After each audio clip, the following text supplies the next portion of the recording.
Hello friends, ഇന്ന് നമ്മൾ നോക്കുന്നത് ത്രീ ഫേസ് ഡി ബി ആണ്. ത്രീ ഫേസ് ഡി ബി നമ്മൾ എന്തിനൊക്കെ യൂസ് ചെയ്യുന്നുള്ളതാണ് മെയിനായിട്ട് ഉപയോഗിക്കുന്നത്.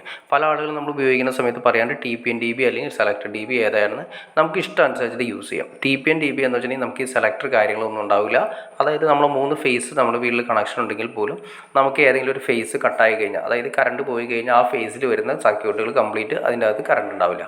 ആ സമയം നമ്മൾ സെലക്ടർ ടൈപ്പ് യൂസ് ചെയ്തിട്ടുണ്ടെങ്കിൽ സെലക്ടർ ടൈപ്പ് നമുക്ക് വേണമെങ്കിൽ ഏത് ഫേസ് കട്ടായാലും ആ ഫേസിലേക്ക് നമുക്ക് അപ്പോൾ ആ സെക്ഷൻ കറണ്ട് ഉണ്ടാവാത്ത ഏരിയ നമ്മൾ അറിയാൻ പറ്റും. അവിടേക്ക് നമുക്ക് ഈ സെലക്ടർ ഉപയോഗിച്ച് മാറ്റിയിട്ട് കഴിഞ്ഞാൽ അവിടേക്ക് ഓൾറെഡി കറണ്ട് ആവും. അപ്പോൾ 3 ഫേസ് കണക്ഷൻ എടുത്താലും നമ്മൾ T P N D B ഉപയോഗിക്കുന്നതെങ്കിൽ നമുക്ക് അതുകൊണ്ട് വലിയ പ്രയോജനങ്ങളില്ല. പക്ഷേ സെലക്ടർ ടൈപ്പ് ഉപയോഗിക്കുകയാണെങ്കിൽ നമുക്ക് കറണ്ട് ഏതെങ്കിലും ഒരു സെക്ഷൻ പോയാലും അടുത്ത സെക്ഷനിലേക്ക് നമുക്ക് അടുത്ത ഫേസിൽ നിന്ന് ലിങ്ക് ചെയ്ത് യൂസ് ചെയ്യാൻ സാധിക്കും. അപ്പോൾ അതിന് വേണ്ടിയിട്ടാണ് സെലക്ടർ ടൈപ്പ് യൂസ് ചെയ്യുന്നത്.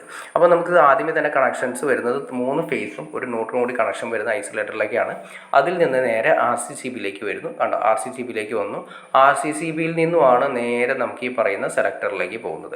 അപ്പോൾ ഏറ്റവും ആദ്യം കെ സി ബിയുടെ കണക്ഷൻ വരുന്നത് നേരെ വരുന്നത് നമ്മുടെ മീറ്റർ ബോക്സിലേക്ക് വന്നു. Meter box 3 phase meter box K C ബിയിലേക്ക് വന്നു. അതിൽ നിന്നും നേരെ നമുക്ക് വരുന്നത് മീറ്ററിൽ നിന്ന് നേരെ 3 ഫ്യൂസ് ഉണ്ടാവും. 3 ഫ്യൂസ്, അതായത് 3 ഫേസിനും ഫ്യൂസും ഒരു ലിങ്കറും ഉണ്ടാവും, അതായത് ന്യൂട്രൽ ലിങ്കും ഉണ്ടാവും. അതിലും വഴിയായിട്ടാണ് നേരെ നമുക്ക് ഈ പറയുന്ന ഐസൊലേറ്ററിലേക്ക് വരുന്നത്. ഐസൊലേറ്ററിലേക്ക് വന്നു. അപ്പോൾ 4 വയറുകളാണ് വരുന്നത്. 3 ഫേസ് ആർ വൈ ബി എന്ന് പറയുന്ന 3 ഫേസും ഒരു ന്യൂട്രലുമായിട്ടാണ് വന്നത്. നേരെ വന്നത് ഈ 3 ഫേസ് വന്നത് നേരെ നമ്മൾ പറഞ്ഞ ആർ സി സി ബിയുടെ ഔട്ട് തന്നെ ഈ സെലക്ടറിലേക്ക് വരും.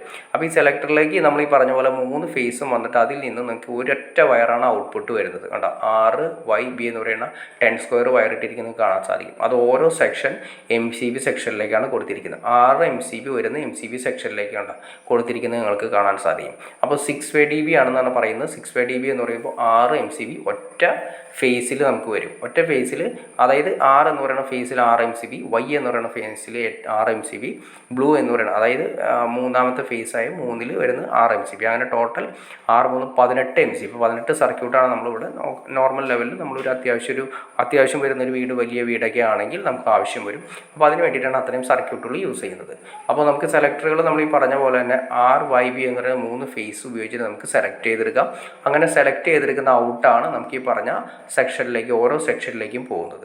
അപ്പോൾ അവിടെ നിന്നും ഔട്ട് വരുന്നത് ആ റെഡ് എന്ന് പറയുന്ന ഫേസിൻ്റെ ഔട്ട് വന്നത് നേരെ കണ്ട ആ ഫേസ് വന്ന് ഔട്ട് നേരെ കയറിയിട്ട് വരുന്നത് നമ്മൾ ഈ പറഞ്ഞ ആ സെക്ഷനിൽ വരുന്ന എം സി ബികളിൽ 6 എം സി ബിയിലേക്ക് പോകും.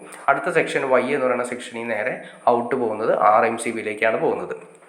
അപ്പോൾ ഇതിൻ്റെ അകത്ത് ഇൻവെർട്ടർ കണക്ഷൻ കാര്യങ്ങളൊക്കെ സെപ്പറേറ്റ് വരുന്നുണ്ട്. അതിനെക്കുറിച്ച് അറിയാൻ താല്പര്യമാണ് നിങ്ങൾ തീർച്ചയായിട്ടും കമൻറ്റ് ചെയ്താൽ മതി. നമുക്കൊരു ഡീറ്റെയിൽ ആയിട്ട് വീഡിയോ ചെയ്യാൻ സാധിക്കുന്നതായിരിക്കും. അപ്പോൾ നമുക്കിനി എം സി ബി സെലക്ഷൻ കാര്യങ്ങളൊക്കെ അറിയണമെന്നുണ്ടെങ്കിൽ നിങ്ങൾ തീർച്ചയായിട്ടും ഒന്ന് കമൻറ്റ് ചെയ്താൽ മതി. അത് നമുക്ക് ഓരോ സർക്യൂട്ടിനെ അപേക്ഷിച്ചിട്ടാണ് നമ്മൾ എം സി ബികളുടെ ആംബിയർ സെലക്ട് ചെയ്യുന്നത്. പവർ സർക്യൂട്ടിന് വേറെ, ഇൻവെർട്ടർ സർക്യൂട്ടിന് വേറെ, അതുപോലെ തന്നെ ചെറിയ സർക്യൂട്ടുകൾ വരുന്നുണ്ട്. അതായത് റൂം സർക്യൂട്ടുകൾ വരുന്നതിന് സെപ്പറേറ്റ് എം സി ബികൾ, അതിൻ്റെ ആംബിയർ നമ്മൾ ഉപയോഗിക്കുന്ന ആംബിയറുകളൊക്കെ അറിയാൻ താല്പര്യം തീർച്ചയായിട്ടും നിങ്ങൾ കമൻറ്റ് ചെയ്യുക. അടുത്ത വീഡിയോ നമുക്ക് അതിനെക്കുറിച്ച് ഡീറ്റെയിൽ ആയിട്ട് വീഡിയോ ചെയ്യാൻ സാധിക്കുന്നതായിരിക്കും. അപ്പോൾ നിങ്ങൾക്ക് വീഡിയോ ഇഷ്ടപ്പെടുമെന്ന് വിചാരിക്കുന്നു. ഇനി എന്തെങ്കിലും ഡൗട്ട്സ് കാര്യങ്ങൾ തീർച്ചയായിട്ടും കമൻറ്റ് ചെയ്യാൻ മടിക്കരുത്. അതുപോലെ തന്നെ ഷെയർ ചെയ്യാൻ മടിക്കരുത്. ചാനൽ സബ്സ്ക്രൈബ് ചെയ്തേക്കുക, എന്നാലേ നമുക്ക് ഇതുപോലുള്ള ഇൻഫോർമേറ്റീവായ വീഡിയോസ് ചെയ്യാനുള്ള ഒരു മോട്ടിവേഷൻ ലഭിക്കുള്ളൂ. അപ്പോൾ തീർച്ചയായിട്ടും നിങ്ങൾ കമൻറ്റ് ചെയ്യുന്നതിനനുസരിച്ചിട്ടായിരിക്കും നമ്മൾ അടുത്ത വീഡിയോ എം സി ബിയുടെ ആംബിയർ എത്ര, ഓരോ റൂമിലേക്കൊക്കെ എത്ര ആംബിയർ, വാട്ടർ ഹീറ്ററിന് എത്ര ആംബിയർ നമുക്ക് കൊടുക്കാം, എ സിക്ക് എത്ര ആംബിയർ കൊടുക്കുക എന്നുള്ള ഡീറ്റെയിൽ വീഡിയോ നമുക്ക് ചെയ്യാൻ സാധിക്കുന്നത്. അപ്പോൾ ഓക്കെ ഫ്രണ്ട്സ്, മറക്കണ്ട ഷെയറും കൂടി ചെയ്തേക്കുക, ചാനൽ ഒന്ന് സബ്സ്ക്രൈബ് ചെയ്തേക്കുക, ലൈക്കും കൂടി ചെയ്തേക്കുക. ഓക്കെ ഫ്രണ്ട്സ്, അടുത്ത വീഡിയോയിൽ കാണുന്നവരെ ഓക്കെ.